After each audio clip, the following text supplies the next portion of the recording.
লীলার বিষয়বস্তু আস্বাদন করতে হবে। এই ভগবানের রাধা গোবিন্দ যে নিতাই গৌর, নিতাই ভজিলে গৌর পাবে, গৌর ভজিলে ব্রজে যাবে, আর ব্রজে গেলেই রাধা মাধব পাবে।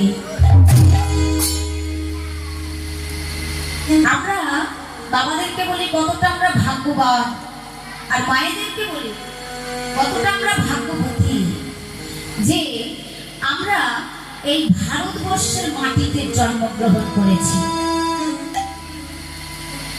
এর থেকে বেশি কিছু হতে পারে না। আমরা ধন্য, আমাদের জীবন ধন্য যে আমরা ভারতবর্ষের মাটিতে জন্মগ্রহণ করেছি। চৈতন্য মহাপ্রভুকে ফিরে পেয়েছি।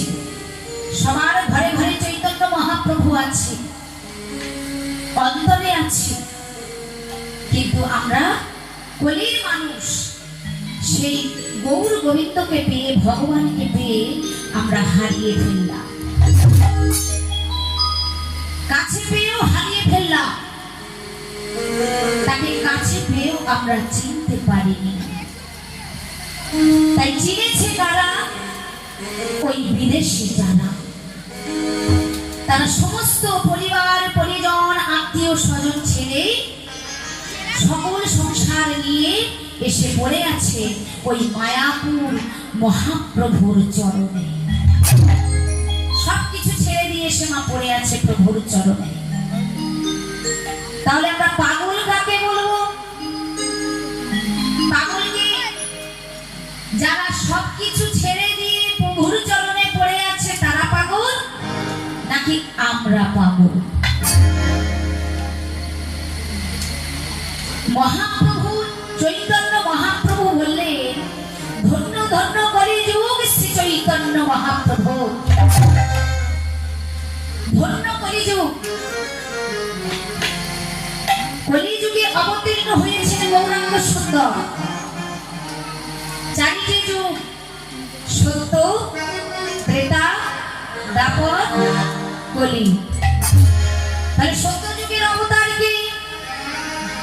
সত্য যুগের অবতার হলে আমার নারায়ণ, সত্য নারায়ণ। আর ত্রেতা যুগের অবতার কি?